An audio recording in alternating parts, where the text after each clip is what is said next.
ಕೊಟ್ಟ ಕುದುರೆಯ ನೇರಲರಿಯದೆ ಮತ್ತೊಂದ ಕುದುರೆಯ ಬಯಸುವವರು ವೀರರು ಅಲ್ಲ, ಧೀರರು ಅಲ್ಲ. ಬಹುತೇಕ ಈ ವಾಕ್ಯ ಬಹಳಷ್ಟು ಜನ ಕೇಳಿರ್ತೀರಿ. ನಮ್ಮ ಪಾಲಿಗೆ ಯಾವ ಕುದುರೆ ಸಿಕ್ಕಿರ್ತದ ಆ ಕುದುರೆಯನ್ನು ಹತ್ತಬೇಕು, ಅದನ್ನ ನಿಯಂತ್ರಿಸಬೇಕು, ಅಂದ್ರೆ ಅದನ್ನು ಚೆನ್ನಾಗಿ ಪಳಗಿಸಬೇಕು. ನಾವು ತಲುಪಬೇಕಾಗಿರ್ತಕ್ಕಂಥ ಸ್ಥಾನವನ್ನ, ಗುರಿಯನ್ನ ನಾವು ತಲುಪಬೇಕು.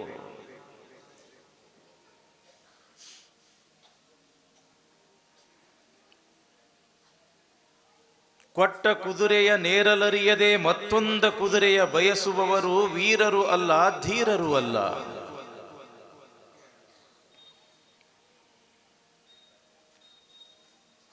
ಈ ಬದುಕು ಅನ್ನೋದು ಒಂದು ಕುದುರೆ ಇದ್ದಂಗ ತಂಗಿ.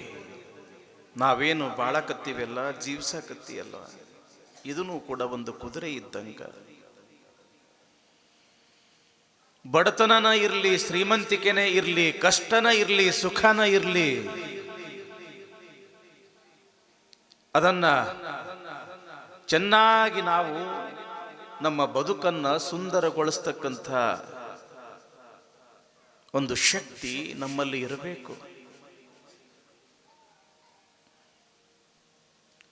ನಮ್ಮ ಕುದುರೆ ಚಲೋ ಇಲ್ಲ ಅಂತ ತಿಳ್ಕೊಂಡು ಮತ್ತೊಬ್ಬರು ಕುದುರೆ ಬಹಳ ಚಲೋ ಅದ,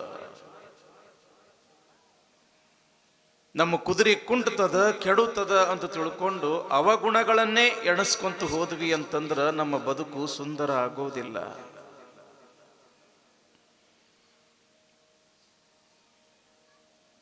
ಏನು ಅದ ಇದ್ದದ್ರೊಳಗ ತೃಪ್ತಿಯಾಗಬೇಕು ಅಂತಾರ ನಮ್ಮ ಶರಣರು.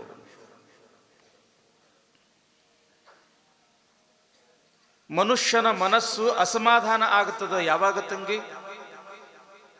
ಹೇಳ್ರಿ ನೋಡೋಣ. ನಿಮಗಿಂತ ಯಾರಾದ್ರೂ ಒಂದು ಚಲೋ ಸೀರೆ ಹುಟ್ಟಿದ್ರ ನಿಮಗೆ ಅಸಮಾಧಾನ ಆಗ್ತದ. ನಿಮಗಿಂತಲೂ ಯಾರಾದ್ರೂ ಹೆಚ್ಚಿಗೆ ಬಂಗಾರ ಹಾಕೊಂಡಿದ್ರು ಅಂತಂದ್ರ ಅಸಮಾಧಾನ ಆಗ್ತದ. ನಿಮಗಿಂತಲೂ ಯಾರಾದ್ರೂ ಸುಖದಿಂದ ಬಾಳಾಕತ್ತಿದ್ರು, ಬದುಕಾಕತ್ತಿದ್ರು ಅಂತಂದ್ರ ಅವರನ್ನ ನೋಡಿ ಅಸಮಾಧಾನ ಆಗ್ತದ. ಯಾಕ? ಎಲ್ಲ ಕಿಚ್ಚಿಗಿಂತಲೂ ಹೊಟ್ಟಿ ಕಿಚ್ಚ ಬಹಳ ಕೆಟ್ಟ ತಂಗಿ. ಮತ್ತೊಬ್ಬರನ್ನ ನೋಡಿ ನಾವು ಅಸಮಾಧಾನ ಆಗುವುದಕ್ಕಿಂತಲೂ ಕೂಡ ಏನು ಪರಮಾತ್ಮ ನಮಗೆ ಕೊಟ್ಟಾನ, ಪಾಲಿಗೆ ಬಂದಿದ್ದು ಪಂಚಾಮೃತ ಅಂತ ತಿಳ್ಕೊಂಡು ಯಾವ ವ್ಯಕ್ತಿ ಈ ಪ್ರಪಂಚದೊಳಗೆ ಬದುಕ್ತಾನ ಆ ವ್ಯಕ್ತಿ ಈ ಪ್ರಪಂಚವನ್ನ ಗೆದ್ದು ಹೋಗುತ್ತಾನ ತಂಗಿ, ಗೆದ್ದು ಹೋಗುತ್ತಾನ. ಕೊಟ್ಟ ಕುದುರೆಯ ನೇರಲರಿಯದೆ ಮತ್ತೊಂದ ಕುದುರೆಯ ಬಯಸುವವರು ವೀರರು ಅಲ್ಲ, ಧೀರರೂ ಅಲ್ಲ. ಒಂದು ಗಿಡ, ಒಂದು ಕಾಗಿ ಮನಿ ಕಟ್ಟಿಕೊಂಡು ಅದ, ತನ್ನ ಮನೆಯೊಳಗ ಒಂದು ತತ್ತಿ ಇಟ್ಟದ ಕಾಗಿ. ನಿತ್ಯವೂ ಕೂಡ ಆ ತತ್ತಿ ಮ್ಯಾಲ ಕುಂತು ಕಾವು ಕೊಡ್ತಾ ಇತ್ತು, ಬಿಸಿ ಕೊಡ್ತಾ ಇತ್ತು. ಇದು ಹೊರಗಡೆ ಹೋಗಿರ್ತಕ್ಕಂಥ ಸಂದರ್ಭದೊಳಗ ಒಂದು ಕೋಗಿಲೆ ಬಂತು. ಈ ಕಾಗೆಯ ಮನೆಯೊಳಗ, ಆ ಕಾಗೆಯ ತತ್ತಿಯ ಪಕ್ಕದೊಳಗ ತಂದು ಒಂದು ತತ್ತಿ ಇಟ್ಟು ಈ ಕೋಗಿಲೆ ಹಾರಿ ಹೋಯಿತು.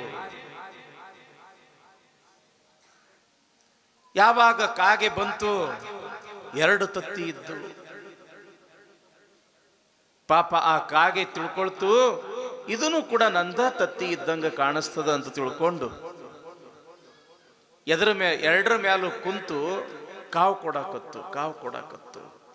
ಕಾವು ಕೊಟ್ಟಂಗ ಮುಂದೆ ಒಂದು ದಿನ ತತ್ತಿ ಒಡೆದು ಮರಿ ಹೊರಗೆ ಬಂದು ಆ ಮರಿಗಳಿಗೂ ಕಾವು ಕೊಡಾಕತ್ತು. ಮರಿ ದೊಡ್ಡ ಆದು. ಕಾಗಿ ಮರಿ ಕಾವ್ ಕಾವ್ ಕಾವ್ ಅಂತ ಕರ್ಕಶವಾಗಿ ಕೂಗುತ್ತಿತ್ತು. ಕೋಗಿಲೆ ಮರಿ ಕುಹು ಕುಹು ಕುಹು ಅಂತ ಬಹಳ ಮಧುರವಾಗಿ ಕೂಗುತ್ತಿತ್ತು. ಇದನ್ನ ಯಾರು ನೋಡಕತ್ತಾರ? ಆ ತಾಯಿ ಕಾಗೆ ನೋಡಕತ್ತದ. ಒಮ್ಮ ತನ್ನ ಮರಿಯನ್ನು ನೋಡ್ತದ, ಮತ್ತೊಮ್ಮ ಆ ಕೋಗಿಲೆ ಮರಿಯನ್ನ ನೋಡ್ತದ. ಇದನ್ನೊಮ್ಮ ನೋಡ್ತದ, ಅದನ್ನೊಮ್ಮ ನೋಡ್ತದ, ಇದನ್ನೊಮ್ಮ ನೋಡ್ತದ, ಅದನ್ನೊಮ್ಮ ನೋಡ್ತದ. ಇದ ಸಮಯದೊಳಗ ದೇವರು ಪ್ರತ್ಯಕ್ಷ ಆದ. ಆ ತಾಯಿ ಕಾಗೆಗೆ ಆ ದೇವರು ಕೇಳ್ತಾನಂತ, ಏನು ಕಾಗಿ, ನಿನ್ನ ಮರಿ ಎಷ್ಟು ಕೆಟ್ಟದಾಗಿ ಕೂಗುತ್ತದ, ಕೋಗಿಲೆ ಮರಿ ಎಷ್ಟು ಮಧುರವಾಗಿ ಎಷ್ಟು ಚಂದ ಅದ್ಭುತವಾಗಿ ಕೂಗುತ್ತದ, ನಿನ್ನ ಮರಿಗೂ ಆ ಕೋಗಿಲೆ ಮರಿಯಂಥ ಧ್ವನಿ ಕೊಡ್ಲೇನು, ಕಂಠ ಕೊಡಲೇನು ಅಂತ ತಿಳ್ಕೊಂಡು ಯಾವಾಗ ದೇವರು ಕೇಳ್ದ, ಆವಾಗ ಆ ತಾಯಿ ಕಾಗೆ ಅಂತಂತ, ದೇವ್ರ ನಮ್ಗ ಕೋಗಿಲೆ ಮರಿಯಂಥ ಕಂಠ ಕೊಡಬೇಡ. ಯಾಕ ಅಂತಂದ್ರ ನನ್ನ ಧ್ವನಿನೂ ನನ್ನ ಮರಿ ಧ್ವನಿ ಇದ್ದಂಗ ಅದ. ನಮ್ಮ ಅಪ್ಪಂದು ಹಂಗ ಇತ್ತು, ನಮ್ಮ ಮುತ್ಯಂದು ಹಂಗ ಇತ್ತು, ನಮ್ಮ ಮುತ್ಯಂದು ಧ್ವನಿ ಹಿಂಗ ಇತ್ತು. ಕೋಗಿಲೆಯಂಥ ಮಧುರವಾಗಿರ್ತಕ್ಕಂಥ ಧ್ವನಿ ನಮಗ ಇದ್ದಿದ್ದಿಲ್ಲ ಅಂದ್ರೆ ಏನಾತು, ಅದನ್ನು ಕೇಳಾಕ ನಮಗ ಕಿವಿ ಕೊಟ್ಟಿಯಲ್ಲ, ಅದ್ರೊಳಗ ನಮಗ ಬಹಳ ಸಮಾಧಾನ ಅದ. ಏನು ಪರಮಾತ್ಮ ನಮಗ ಕೊಟ್ಟನ ಅದ್ರದೊಳಗ ನಾವು ಸಮಾಧಾನದಿಂದ ಇದ್ವಿ ಅಂತಂದ್ರ ಅದು ಸಾಮಾನ್ಯ ಜೀವನ ಅಲ್ಲ, ಅದು ಶರಣ ಜೀವನ. ಮನೆ ನೋಡ ಬಡವರು ಘನ ಮನ ಸಂಪನ್ನರು ಅಂತಾರ ನಮ್ಮ ಶರಣರು. ಮನಿ ಸಣ್ಣದಿದ್ರೆ ಏನಾತು, ಮನಸ್ಸು ದೊಡ್ಡದಿರ್ಬೇಕಂತಾರ.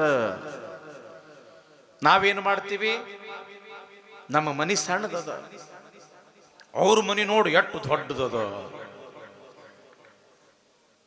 ಮತ್ತೊಬ್ಬರ ಮನಿ ನೋಡಿ ಅಸಮಾಧಾನ ಆಗೋದಕ್ಕಿಂತಲೂ ಪಾಪ ಎಷ್ಟೋ ಜನ ಮನಿ ಇರ್ಲಾರ್ದಕ್ಕ ಬೀದಿ ಮ್ಯಾಲ ಬದುಕ್ತಾರಲ್ಲ, ಆ ಬೀದಿ ಮ್ಯಾಲ ಬದುಕುವವರನ್ನ ನೋಡಿ ನಾವು ಸಮಾಧಾನ ಪಡಬೇಕು. ಯಾಕ, ಅವ್ರಕ್ಕಿಂತಲೂ ಕೂಡ ನಮ್ಮ ಜೀವನ ಚಲೋಪ್ಪ, ದೇವರು ಒಂದಿಟ್ಟು ಏನಾದ್ರೂ ನಮಗ ಕೊಟ್ಟಾನ.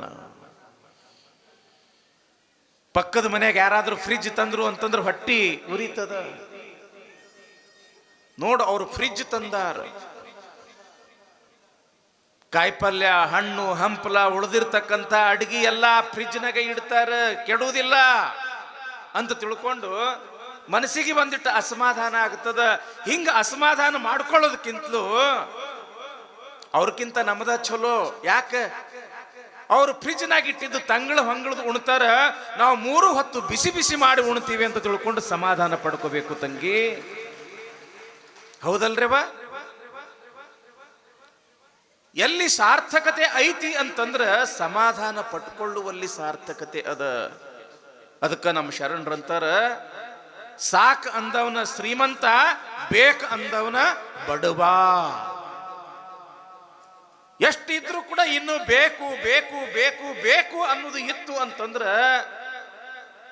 ಅವನ ಜೀವನದಾಗ ಅಲ್ಲ 7 ಜನ್ಮ ಹುಟ್ಟಿ ಬಂದ್ರು ಸಹಿತ ಅವನ ಜೀವನದೊಳಗೆ ಶಾಂತಿ ನೆಮ್ಮದಿ ಕಾಣೋದು ಸಾಧ್ಯ ಆಗುವುದಿಲ್ಲ ತಂಗಿ. ಅದಕ್ಕ ಏನು ಪರಮಾತ್ಮ ಕೊಟ್ಟಾನ ಅದ್ರೊಳಗೆ ನಾವು ಸಂತೃಪ್ತಿಯಿಂದ ಇದ್ವಿ ಅಂತಂದ್ರ ಅದೇ ನಿಜವಾಗಿರ್ತಕ್ಕಂಥ ಜೀವನ ಎಂಬತಕ್ಕಂಥ ಮಾತು ಇಲ್ಲಿ ಪೀಠಿಕಾ ಭಾಗದೊಳಗೆ ತಿಳಿಸ್ತಾ